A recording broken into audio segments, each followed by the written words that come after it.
제가 한국어를 배운 사람인데 장관님 말이 이해가 안 돼요. 사도광산하고 군함도가 같은 겁니까? 다른 겁니까? 본질적으로 같은 성격의 문제입니다. 같은 겁니까? 다른 겁니까? 아니, 사안은 다르지만 본질이 같다고 말씀드렸습니다. 제가 지금 본질 물어봤습니까? 같은 거냐 다른 거냐 물어봤지요. 그럼 사안은 다른 사안입니다. 그러면 군함도에 대해서 약속하거나 합의된 게 사도광산에 대한 합의와 같은 겁니까? 다른 겁니까? 본질이 같은 것 때문에 묶여 있다고 저는 생각합니다. 대한민국 외교부 장관의 발언답지가 않습니다. 강제 동원의 역사를 기록에 남긴다는 뜻에서 자, 장관 제가 다른 거 물어볼게요. 네, 대한민국은 자주 독립국가죠. 당연한 말씀입니다. 네. 그리고 장관은 공무원으로서 우리 국민들의 자긍심을 높이고 국익을 지켜야 될 의무가 있죠. 그렇습니다. 그런데 이번 사도광산 관련된 외교 협상에서 우리 국익에 부합하지 않다든지 국민들의 정서에 부합하지 않으면 최소한 반대 의견을 가지고 관철해야 되는 건 맞지 않습니까? 그렇게 협상을 했습니다. 그런데 결론은 어떻습니까? 우리 국민들 다수는 장관께서는 뭐라고 말씀하신지 몰라도 우리 국민들이 또 여기 계신 많은 분들이 이해하기로는 강제동원에 관한 언급이 없다. 양보했다. 일본에 밀렸다. 이렇게 생각하는데 장관만 아니라고 하면 아닌 게 되는 겁니까? 그 발언 문안이 증거 자료 아니겠습니까? 제가 없는 걸 가지고 있다고 주장하는 게 아니죠. 강제동원이라는 표현이 있습니까? 그 2015년도의 문안을 포함한 과거의 모든 결정과 일본이 취한 약속 그 속에 다 들어가 있는 거 아닙니까? 장관, 네. 군함도 사안과 사도광산 사안이 같은 사안입니까? 다른 사안입니까? 사안은 다른 사안이나 본질이 같다고 누누이 말씀드렸습니다. 그래서 두 개를 한꺼번에 묶어서 그런 표현을 만들었습니다. 우리 국민들께서 판단하시겠죠. 장관이라는 분이 이게 지금 국어를 구사하는 건지 어디 나라 말인지 알 수가 없어요. 강제 동원에 강제 동원 관해서 이미 문제에 9년 전에 대해서는 확보를 하지 않았습니까? 저희들이 증인. 협상을 통해서. 질문하면 답을 하십시오. 네. 제가 이거 하나 물어보겠습니다. 강제동원 문제는 앞으로도 계속 다른 의원들께서 질의하실 거라서 팩트에 관한 거 한번 물어볼게요.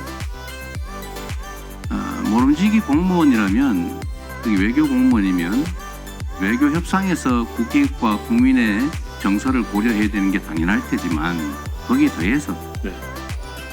국민의 공복으로서 국민들에게 거짓말하면 안 되죠. 당연한 건 맞습니다. 네.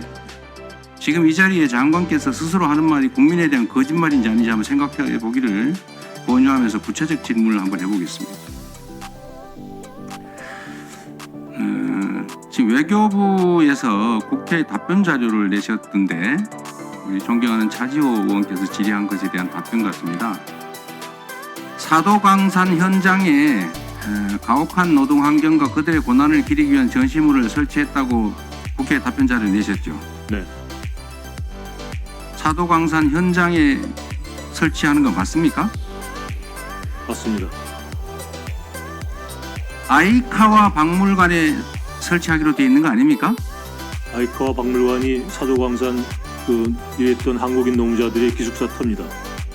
사도광산에서는 2km 정도 떨어진 지역에 있는 거 맞습니까? 전체적으로 사도광산을 유물을 전시하고 있는 곳이 향토박물관입니다. 아이카와. 그게 사도광산 현장입니까? 사도광산 현장에 박물관이라는 게 3개밖에 없습니다. 그 중에서 제일 가까운 곳이 아이카와 향토박물관입니다. 장관, 아이카와 박물관은 사도광산에서 2km 떨어져 있고 사도광산 현장은 아니지요. 사도광산이 넓은 지역입니다. 기타자 지금 그러면 사도광산이 일본에 있으니까 일본에 아무 데나 설치하면 사도광산 현장에 설치한 게 되는 겁니까? 아니죠. 지난번 군함도를 도쿄에다가 했기 때문에 큰 논란이 일어났기 때문에 이번에는 바로 현장 가까운 곳에다가 전시해라라는 이코모스의 권고사항이 있었고 그것을 일본이 받아들인 겁니다. 장관 스스로 지금 말했잖아요. 가까운 곳에. 사도광산이 그 커다란 그쪽에 일부 지역이 장관. 향토박물관입니다. 장관 스스로 한 말 중에 가까운 곳하고 현장하고 같습니까? 다릅니까? 거기서 말하는 현장이라는 게 하도 광산이 있었던 갱도 있는데 하라는 뜻이 아닙니다. 가까운 곳이 그 장관께서는 가까운 곳이나 현장이나 같은 말이다 이렇게 저는 생각하시는군요. 그렇게 생각합니다. 도쿄 같은 데다 하면 안 된다는 뜻으로 이해하고 있습니다. 다른 거 하나 또 물어볼게요. 저는 이게 허위 공문서 작성에 해당된다고 봅니다. 한번 지금 장관께서 계속 우기시니까 한번 법적 판단을 받아보는 방안을 강구하겠습니다. 자, 두 번째로 보도 자료를 냈는데 이 보도 자료에 보니까 이렇게 돼 있어요. 일본 수석 대표가 이렇게 발언했다. 7월 27일 날 외교부에서 낸 겁니다. 일본은 한국인 노동자들이 처했던 가혹한 노동 환경과 그들의 고난을 기리기 위한 사무실을 사도광산 어쩌고저쩌고 이렇게 돼 있어요. 그런데 실제 일본 수석 대표 발언은 이렇게 돼 있어요. 일본은 모든 노동자가 처했던 가혹한 노동 환경을 설명하고 이렇게 돼 있습니다. 모든 노동자와 한국인 노동자가 같습니까? 다릅니까?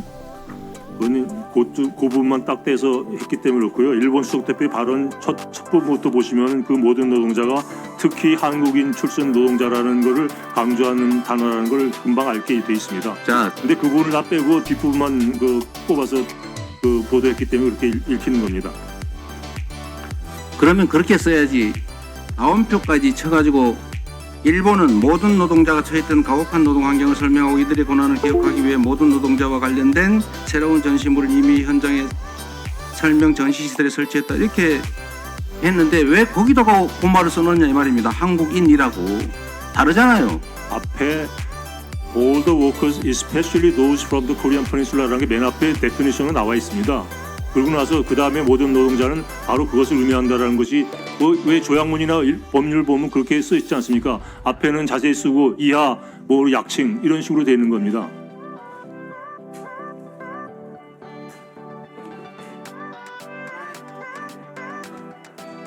네.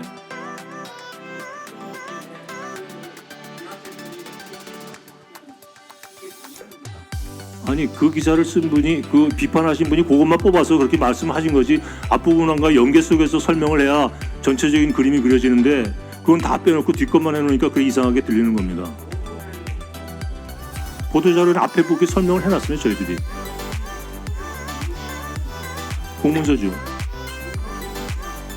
허위 작성이 아니라 앞에 그렇게 저희들이 설명을 해놨습니다. 허위 작성한 바 없으니까 처벌할 리가 없습니다. 예. 그렇게 하십시오. 예.